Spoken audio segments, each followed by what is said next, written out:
Bismillahirrahmanirrahim. Api Sejarah halaman 148, posisi paling kiri di pertengahan.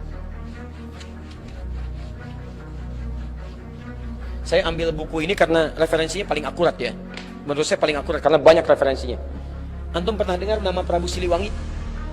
Baik, Prabu Siliwangi bentarang kekuasaannya di awal abad ke-14, di akhir abad ke-15. Itu beliau dari Banten sampai dengan ke awal Jawa, ujung Jawa. Kuasanya luar biasa, masih Hindu. Dan pemerintahannya, Masya Allah, ketika Islam masuk, itu nggak ada pertentangan, biasa aja. Ulama sudah ada, nyaman, tenang, biasa. Yang paling hebat, ketika sedang inspeksi, datang ke Karawang. Daerah Karawang. Ditemukan seorang perempuan, namanya Nyai Subang Larang. Sedang membaca Al-Quran. Nyai Subang Larang itu diantara muridnya Syekh Qura. Syekh Qura itu nama aslinya Syekh Hasanuddin. Ketika pulang dari Mekah, maka disebut Ummul Qura, maka disebut Syekh Qura. Bikin pesantren beliau di Karawang. Sampai sekarang masih ada pesantren Syekh Qura. Baik di antara muridnya namanya Nyai Subang Larang. Baca Al-Quran. Begitu dibaca, datang ini mendengar bacaannya, melihat siapa yang baca, seketika jatuh hati. Bukan jatuh kaki, hati. Masya Allah. Begitu dilihat, langsung mengajukan lamaran. Penguasa, raja, kaya, tampan, Masya Allah. Tiba-tiba anak antum dilamar. Kira-kira terima nggak? Kaya, tampan, penguasa, diterima nggak? Halo? Jangan dulu, lihat dulu, ini kan bukan muslim. Oh, bukan pakai bukan muslim. Quran surah kedua ayat 221. Lihat kalimatnya. Wala tankihul musyrikati hatta yu'minna wala amatun mu'minatun khairum min musyrikati walau a'jabatkum. Jangan Anda menikahi perempuan-perempuan yang belum beriman. Orang Islam yang wajahnya biasa-biasa itu lebih bagus daripada menikah dengan non-muslim tapi rupawan. Pilih mana? Pilih perempuan soleha tapi parasnya biasa, atau non-muslim tapi cantiknya luar biasa. Pilih mana? Nggak ada pilihan yang ketiga, nggak usah maksa. Nggak usah maksa.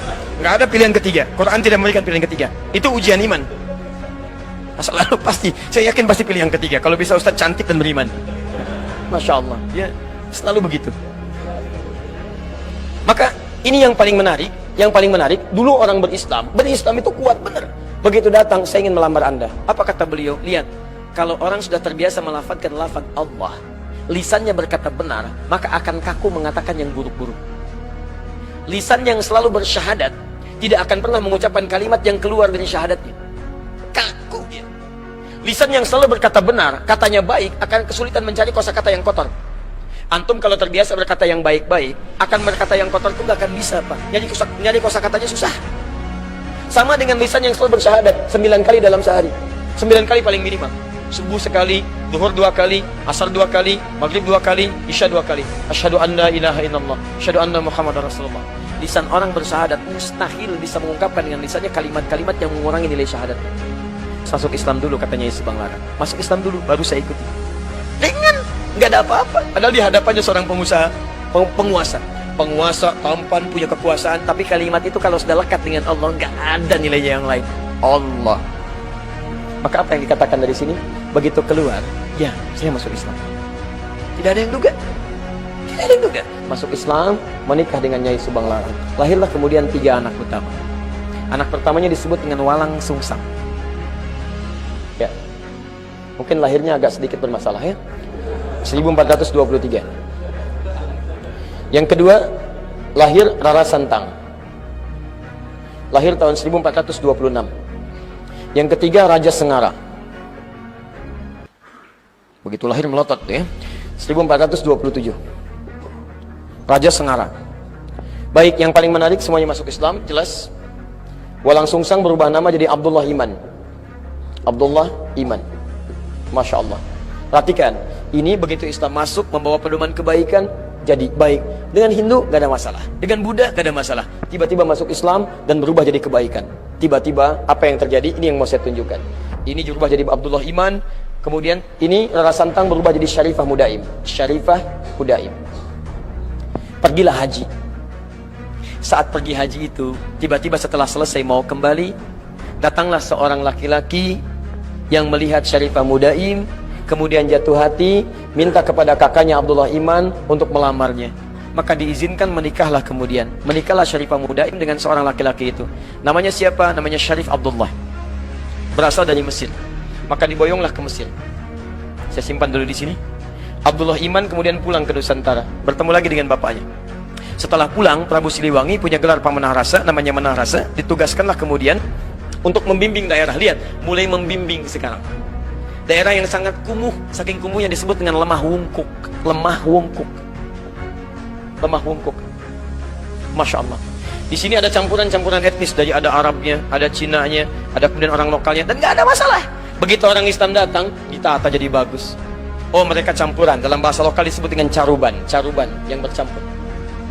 Pekerjaan utamanya ngambil udang. Ya, ambil udang kecil, dibikin kemudian terasi. Pakai air rebon, jadi rebon, air rebon, orang bilang sana Cirebon, jadi Cirebon. Orangnya caruban, tempatnya berubah dari Cirebon. Ditata dengan baik, jadi makmur, jadi bagus, berhasil di situ. Begitu nilai keislaman dilakukan, haji pulang dari sana, berubah lemah wungkuk yang kotor jadi Cirebon. Etnis yang bercampur, punya kemudian tata usaha yang baik. Caruban aslinya kemudian menyebar sampai ke wilayah Lasem. Antum kalau nanti dari Semarang belok ke Demak, Demak ke Kudus, Kudus ke Pati, Pati ke Rembang, ke Lasem. Lasem ini Masjid Agung, sekitar nggak terlalu jauh lah ya, 200 meter lah dari Masjid Agung sebelumnya. Ada sebelah kiri arah pantai namanya Caruban. Sampai sekarang Caruban. Ya, karena ada etnis di situ, termasuk Cina pertama datangnya lewat sana. Karena itu disebut dengan Caruban. Ini lemah wungkuk jadi Cirebon. Yang ini pulang ke Nusantara setelah 20 tahun, bawa anak. Anaknya bernama Syarif Hidayatullah. Maka ketika pulang kemudian diberikan wilayah di Gunung Jati, maka dikenal dengan Sunan Gunung Jati. Teman-teman sekalian, ternyata di sinilah menyebar Islam. Syarif Abdullah ini ternyata anak seorang ulama yang juga berdakwah di Nusantara. Lihat madrasah Nabi, melahirkan seseorang, datang ke Baros, menyebar. Dari Baros punya keturunan, menyebar lagi. Dakwah. Dari situ muncul kemudian peradaban, kehebatan, kemajuan. Apa yang terjadi di antara saudaranya ini? Syarif Abdullah punya anak namanya Syarif Hidayatullah, menguasai Gunung Jati. Syarif Abdullah ternyata adiknya dari seseorang yang bernama Maulana Ishaq. Maulana Ishaq itu, siapa dia? Itu adalah anaknya Ahmad Jumadil Kubra. Dari Maulana Ishaq itulah kemudian melahirkan Kiai Haji Ahmad Dahlan. Yuk saya turunkan. Kiai Haji Ahmad Dahlan nama asalnya Muhammad Darwish. Dan beliau belajar dengan saudaranya Muhammad Hasim bin Ash'ari. Ya, kemudian pertama kali belajar dengan Kiai Haji Soleh Darat di Semarang, kemudian berangkat ke Mekah, belajar dengan Kiai Ahmad Khatib Al-Minangkabawi, dengan Syekh At-Tarmasi, belajar di sana, kembali lagi, kemudian Muhammad Darwis berubah jadi Kiai Haji Ahmad Dahlan, bin Kiai Haji Abu Bakar, ya kan? Bin Kiai Ilyas, bin Kiai Sulaiman, bin Kiai Murtado, bin Demang Jurang Juru Kapindo, bin Demang Jurang Juru Sapisan, bin Kiai Gerbek, bin Maulana Ishaq. Sama persis dengan beliau mendirikan Muhammadiyah kemudian tanggal 18 November 1912. Sama persis dengan nasabnya Kiai Haji Muhammad Hasim bin Ash'ari yang mendirikan Nahdlatul Ulama tanggal 31 Januari 1926. Beliau Kiai Haji Muhammad Hashim bin Ash'ari bin Abdul Wahid. Abdul Wahid nama aslinya bin Abdul Wahid bin Abdul Halim. Abdul Halim nama aslinya Pangeran Benawa, dikenal dengan Sultan Hadiwijaya. Bin Abdullah bin Abdul Fattah, dikenal dengan Joko Tingkir. Ya, kemudian bin Abdul Aziz bin Abdul Rahman bin Maulana Ishaq. Ya, Walid Raden Ainul Yakin. Siapa Maulana Ishaq itu? Anaknya Ahmad Jumalil Kubra. Siapa Ahmad Jumalil Kubra itu? Keturunan dari Ali Zainal Al-Kabir. Ali Zainal Al-Kabir anaknya Ali Zainal Abidin. Ali Zainal Abidin keturunan dari Al-Husain. Al-Husain adiknya Al-Hasan. Al-Hasan anaknya Ali bin Abi Thalib radhiyallahu ta'ala anhu. Ali bin Abi Thalib suaminya Fatimah Az-Zahra. Fatimah putri Muhammad sallallahu alaihi wasallam.